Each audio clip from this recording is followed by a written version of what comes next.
Hey, how's it going? How you doing? Hope you're doing good. Hey, it's the weekend. How can you not be doing good? Should be, and it's gonna be a nice weekend.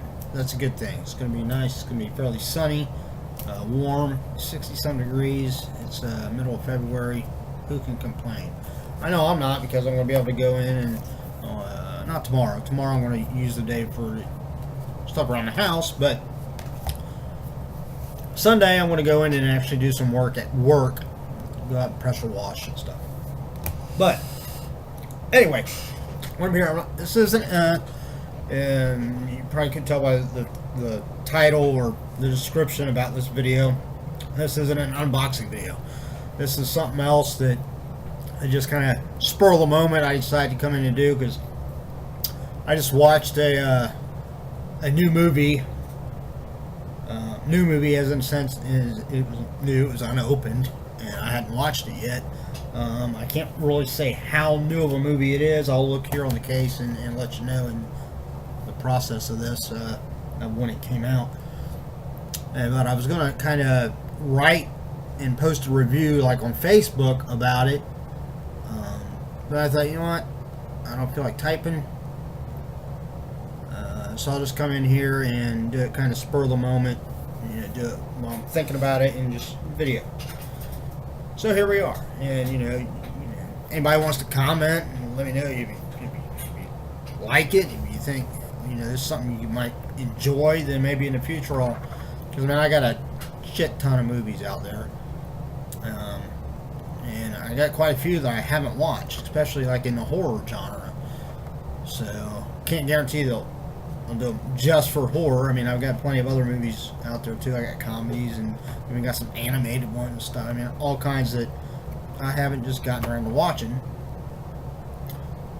And I might even come back and do it for movies that a lot of people that maybe have seen. But I'll come in and maybe give my own take on them. Give me something to do, because I'm not going to be getting as many boxes, at least for the next few months. So this will be kind of a fill-in until then. But hey, if everybody enjoys it, I'll keep doing it.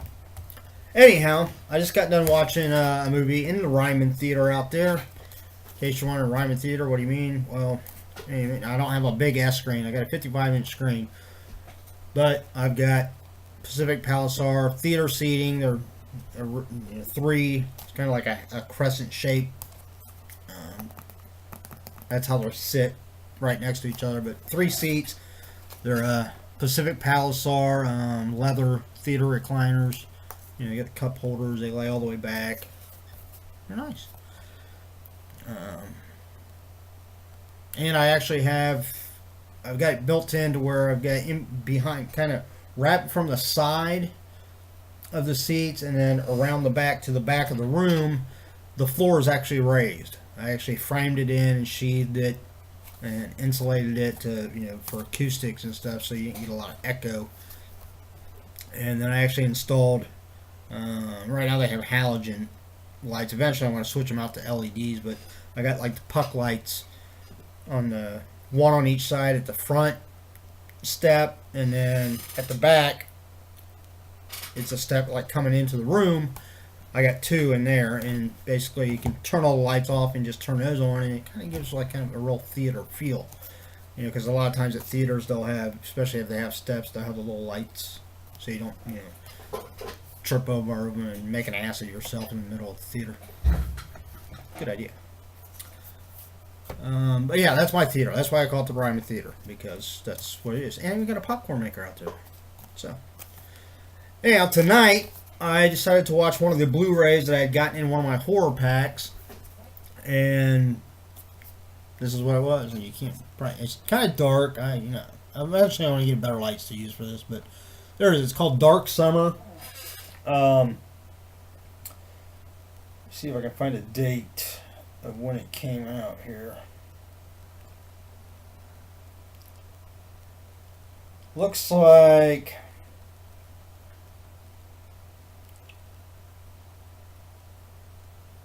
it's got a copyright here of 2013.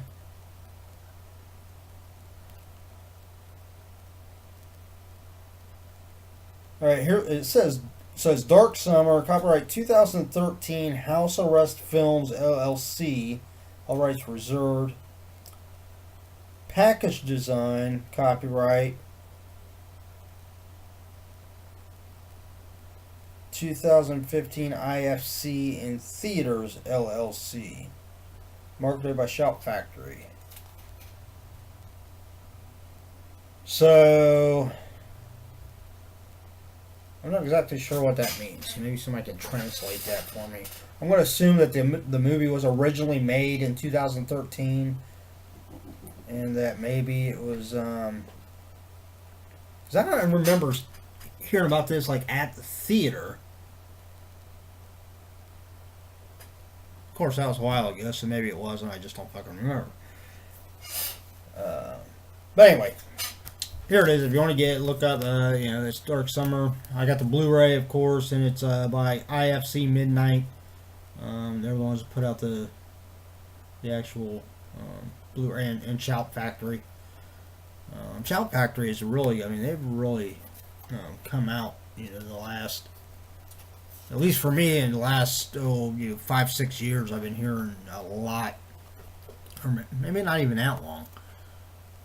Let's say at least the last 3 years, I've been hearing more and more about Shout Factory. They're one of the the big releasing houses of, especially the horror genre. And they're worth checking out. And I'll give you a basic idea of what this movie is. It's your, essentially, it's a ghost story, but it's not your typical ghost story. It's not a by-the-book ghost story. It centers on a young kid that actually he gets put on right at the beginning of the movie. You see he's being put on house arrest for he's kind of a bit of a, I don't want to say like a straight up hacker, but he basically invading this girl's privacy, and for whatever reason. You don't really find out. They kind of leave that up in the air for you to fill in yourself. But yeah, he's being put on house arrest. He's not supposed to have any access to the internet or any phones or anything like that. He's not supposed to have anybody over and everything. And of course, it wouldn't be much of a movie if that's all it was, but he has friends that they come over and so forth, and anyway, it gets into the girl that he had invaded privacy. She really figures into like the whole ghost ideal of the movie. I don't want to say a whole lot because I don't want to give away like what all happens in the movie. But I will say, it's the guy, and I don't remember the names right offhand. So let me look.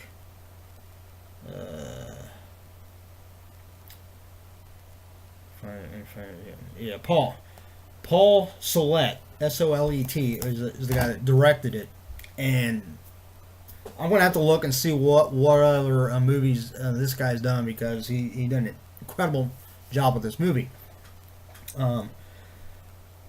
The atmosphere of the movie is, it's dark. It's very, I want to say, broody, if that's the right word. I'm not sure. It's a very stylized look to the movie. To really, the ambiance of it is really a character in and of itself. Especially when you figure in that this, I think, outside of like the maybe one or two scenes in the movie, where the main character isn't in part of, actually one of the scenes he isn't in the scene, but I think there's one or two scenes where he's not actually like in the scenes, and those are really the only ones that take place out of his house. The breadth of the movie, 95% of the movie all take place in his house, which is amazing when you think of. I mean, obviously, I would think that would definitely help budget when you're doing a movie when you only have essentially the one location. But it's something you don't really think about. Like, I didn't even think about it. I didn't acknowledge it until after the movie, and I went to watch some of the behind the scenes things. And the director had said, something. He didn't say something about just the one location, but he was talking about, the house, and being on house arrest and stuff. And then it occurred to me that, the movie really takes place in just this one spot. And yet it has such a stylized feel to it. He just did an amazing job.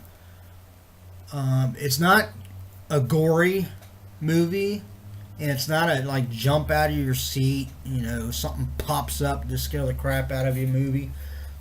There's just enough, say, paranormal activity in the movie to creep you out a little bit, and to get questions going in your head. I mean, this is one of those movies that you got to watch and you got to pay attention to what's going on, because you're going to have questions throughout, because nothing's ever put out right up front and explained in detail. And a lot of times that wouldn't be a good thing, but for this it works incredible, because you're left to your own devices as to try to figure out what's going on, why is he on house arrest, what did he do that was so bad, all these things, and what happened to her, why is all this stuff going on. And granted, shortly into the movie you find out what happens. You get to see what happens to bring the rest of all of the haunting and stuff into play. But even then, you're left to really question things and try to put things together. And if you go into this movie thinking you're gonna be able to figure it out ahead of time, probably not. Because when it gets to and a lot of horror movies too, you can always expect that the twist. You expect every horror movie, towards the end there's gonna be a big twist. This one, no, there's not really a big twist. There's just, I don't say it's a twist. I mean, it's stuff that when you come to find out, what it is exactly, it's kind of like there's a parallel between what you find out what was going on with that girl, and it's almost parallel to what's going on with the characters that you see all the time. And like I said, maybe that don't make a whole lot of sense, but if you watch the movie, then you'll understand what I'm saying. And it's just amazing how, again, you don't think about it as you're watching it, but then once you watch the movie, you're like, hey, now you see there's a connection there. And whether that was an intentional on the director's part, or whether it was just just a part of the story that happened to work out good that way, I don't know. But I really liked, after the fact, being able to look back and see. And it wasn't completely out of the fact, because it gets to one part of the movie where some of her story, the not the main characters, but the girl that he had invaded her privacy, some of her story really comes into play. And that's when I started to think, well, this is like really similar to some of the other characters. And like I said, it's not and that's kind of where the twist comes in, because you get to see what this girl was, who she was.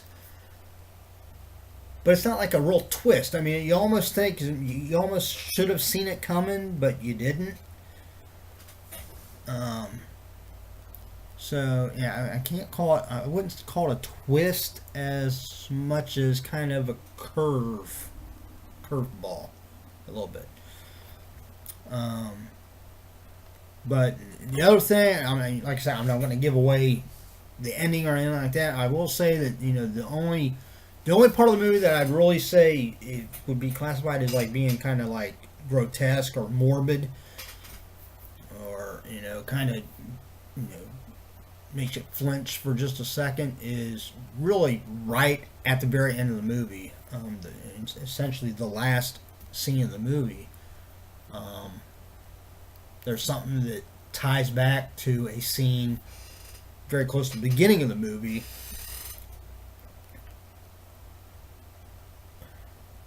Now let's just say the scene at the beginning of the movie had almost kind of a, not lighthearted, but some of the dialogue and the character in particular, the character, I can't remember the guy's name. Hang on, let me look it up.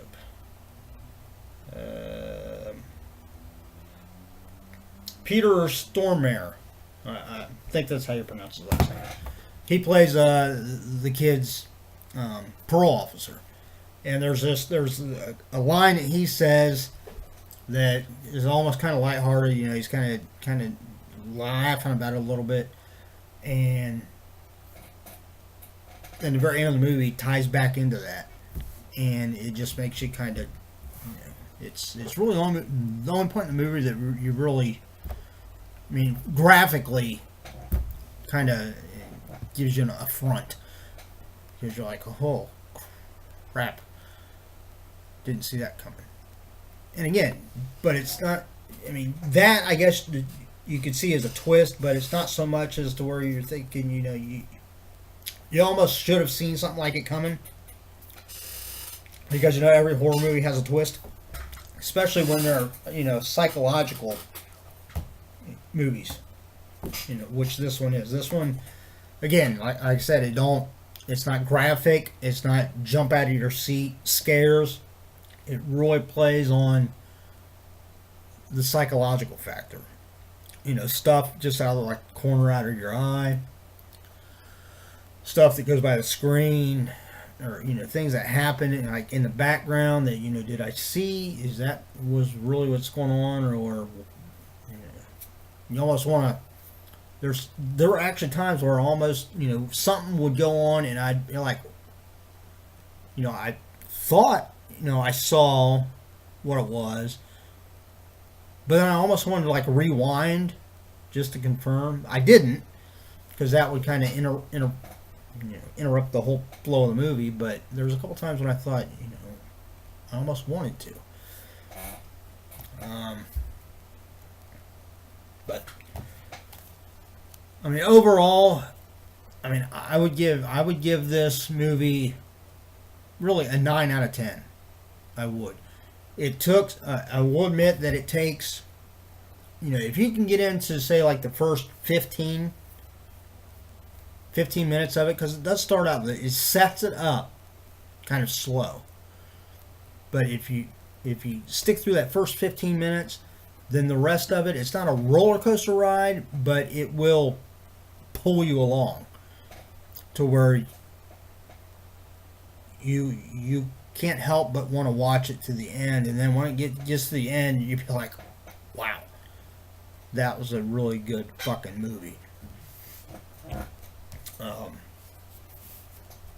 So that's how I'd rate that movie. It's a really good fucking movie.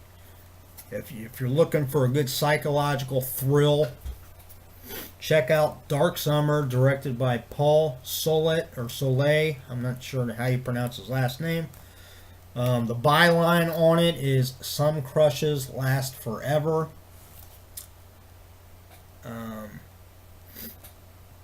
And it features a lot, a lot of actors that a lot of people maybe haven't actually heard of before. I know, other than that Peter Stormare, who I didn't recognize. I wouldn't recognize his name right offhand, but I recognize him as an actor, as seeing him in a number of other things. But the ones that play the kids, I would guess I probably, they said in one of the behind the scenes things that they've all been working since a very young age, and they're all, I think, around 20, 21 years old. In this, they're playing a little bit younger than that. But so I probably have seen them in other things, but I didn't recognize them. But the main kid that plays the character Danielle Williamson, who's the one on house arrest, his name is Keir, Keir Gilchrist. It says he was in It Follows, United States of Terror, and Dead Silence. So I think I saw Dead Silence.